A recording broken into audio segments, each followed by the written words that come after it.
Hi, David. Oh, I've made you laugh. I mean, all I've done is say hello and look at you giggling away like a schoolgirl. Are you okay? Hi, Mark. How are you? Yeah, very good, very good. If you can pick up on, a topic that the community where your trust is based, if you can find a topic that really engages with that audience, it could run and run for a long time. And I think specifically topics around case studies, alumni, what students have gone on to achieve, case studies about how successful the trust has been in turning around a school, the links to local businesses, the support that's being provided. I do feel that there's a lot there that can be achieved and used if we think about it the right way. And quite often, I can imagine that it's like, oh, there's so much negative press. How do we overcome this? As always, it's just having that strategy, putting a plan together, and then delivering consistently those positive stories. It avoids that common mistake that schools make. That is, they plow on with the nuts and bolts of creating the website without really thinking about what the website's going to say once it's been created. So you arrive on that website, and those first impressions, again, that I talk about in the course, is that's all to do with our discovery call, those first impressions that we're going to provide and create for the school, and then providing some depth beyond those first impressions. So really putting some meat on the bones.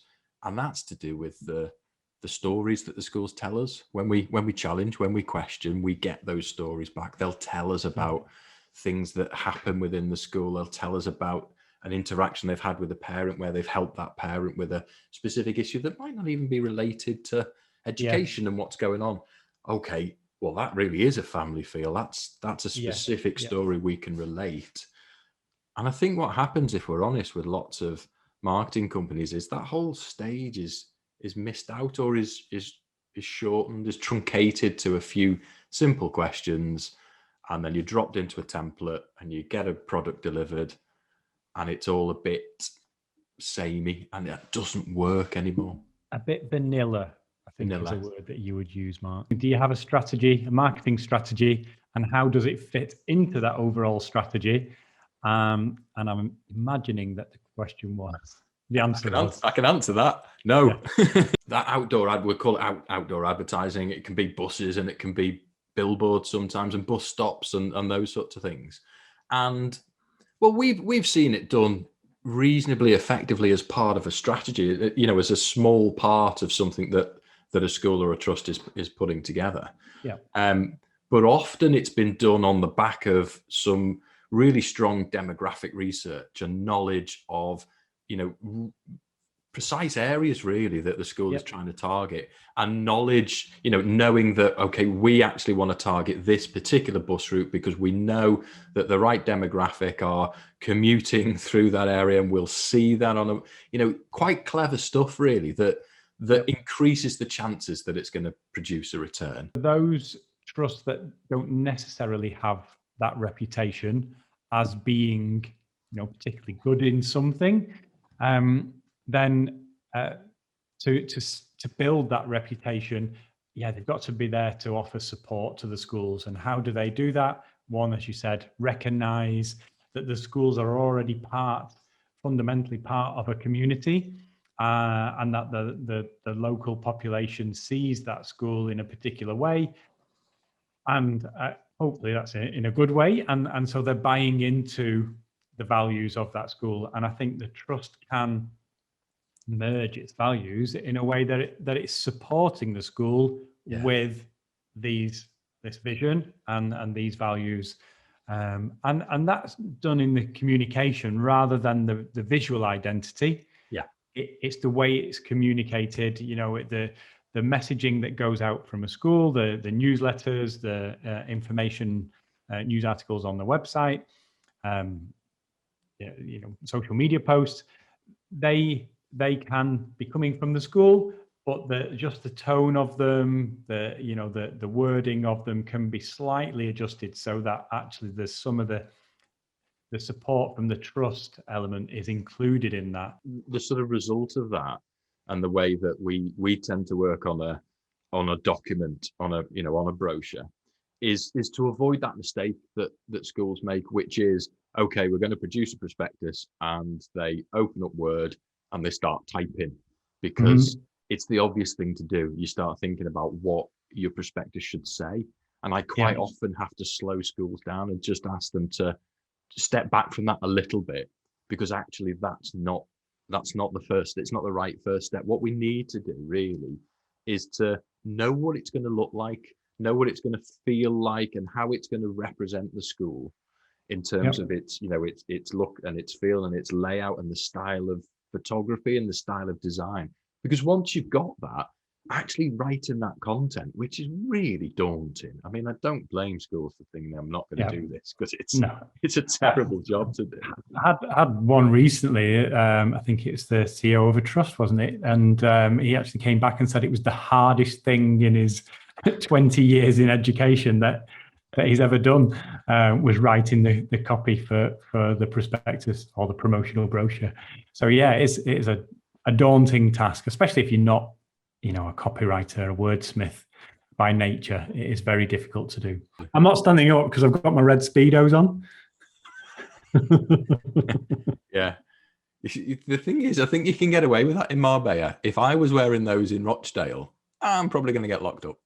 Question, do you know what the customer experience is in your school? That's what we wanted to look at here. And it's so important as well. It really is. I love this topic because it is really important, but it's also it's a way that you can make a massive difference, certainly to admissions figures and to the bums on seats that every school is talking to me about at the moment. It just seems like that's exploded. Every school's got this. Well, it certainly seems that way. Got this admissions issue, and this is a way that you can actually impact on that without really investing a great deal. It's just little things that you can fix, things that you're already doing, but you can tweak and make better. And quite often you can have this massive impact on admissions, which obviously has that impact on the funding for the school. So it's such an important topic. We could talk all day about this, I think. We've got some great experiences as well from it. Which where we've not had any response at all, or responses have taken 2 months, and then we've had an email to say, oh, sorry, we missed your request, your application. You being left in reception and nobody talking to you for 5 minutes, all those kinds of experiences. And it's really off-putting. And I appreciate, everybody has a bad day, but I think you can gauge from a few of those interactions what the overall feeling is like in a school. And I think it's so important for the leaders of the school to understand how things are being done and what is happening when parents approach that school. But as is usual in this circumstance, and when we get a guest on, we did ask John to provide us with a school photograph. And he's really come up trumps with this one. It's fantastic. They tend to say, hi, we're a trust and we need to do some marketing, but we don't know what that means. And that's often their entry point into the conversation with us, because they know that they need to start to have a coherent conversation with other people about who they are, and that trust leadership equate that with the shorthand for them is marketing. When we talk to people who are skeptical about marketing, but then we show them what is essentially the common sense of, you need to communicate who you are or else no one will listen to you. And then they go, oh yeah, I get that. And you go, yeah, that's what you're not doing. And that's why you need some help. Different organizations approach growth in different ways. And so, I have conversations with similar organizations to ourselves, but their approach to talking to multi-academy trusts about growth is in relation more to whether it's going to be a good financial fit. Yeah. So very much more project driven in that way. Our approach is are they a cultural fit in relation to your vision and values?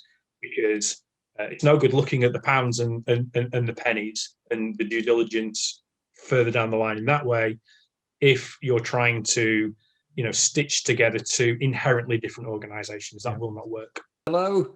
Episode 19, I can't believe it. I know. I'm surprised we made it past 3, to be honest. No, nobody's been watching it after the third one, but No, that's true. That's true. What's the process that they go through to match those, academies to the trust? What is that? Have they divulged that with you? Is there a process that they go through? Yeah, so along with a lot of interaction between trustees, governors of the individual schools. I think a lot of the challenges come around your internal fires to try put out. A big part of that being concerns over jobs, and a lot of people don't like change, do they? So that's always something to address, more immediate on in the process. But yeah, in terms of onboarding those new schools, looking at how that school is currently performing, what value you can bring to that school as a trust. Is it going to be a school where they need a lot of time to develop and improve from an inadequate to a good school? Or is it a school that's actually performing really well and you want to leave them to their own devices? Probably one of my favourite quotes out of any of the MAT leaders that I've spoken to is, "It will be the best audit you will ever do." Going through a merger will uncover problems. It'll uncover what you're strong at. When you put your two trusts up against each other, you'll see who ticks what boxes better than the other. So, one MAT leader that I spoke to was saying it was the best audit we could have possibly ever done, and you learn a lot from that, which I thought was great. There's a number of times I've been chatting with trusts who basically have been disappointed with a particular project they've been involved with. And if you chat that through and you work back, it seems that actually it's all to do with what happens right at the front end of a project. And and it's really important that you're able to outline exactly what you're going to expect to achieve from the project. So it's that what you want and what you need it to do, which sounds really obvious that you do that, but so often in a project it's missed or it's not quite right. And so there's like an assumption, quite often I think, that okay, well, we're doing some marketing and that will fix the issue we've got with not getting enough inquiries for reception, for example. And what doesn't happen is right at the start of the project that actually that is formalized and it's made really, really clear. And actually there's an agreement up front that this is what we're trying to achieve, and then putting into place things in the project to actually do that, to achieve it. Usually, for all our projects, every single project, right at the front end. And I would say 90% of the time they get approved because we've done a discovery call with the school or the trust.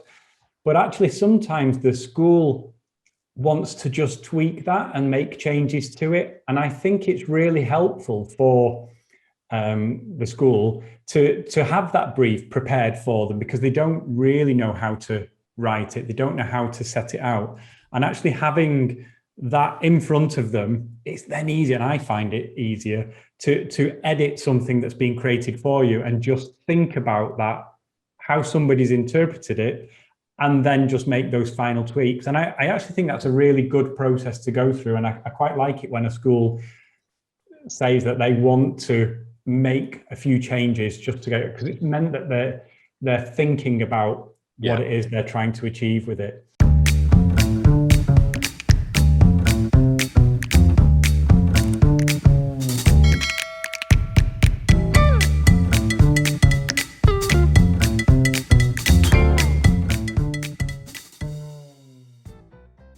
Thank you for watching Out of the Blue, and I hope you enjoyed it. Please subscribe and leave a comment below, and please ring the bell for notifications. I hope I all see you again soon. Bye.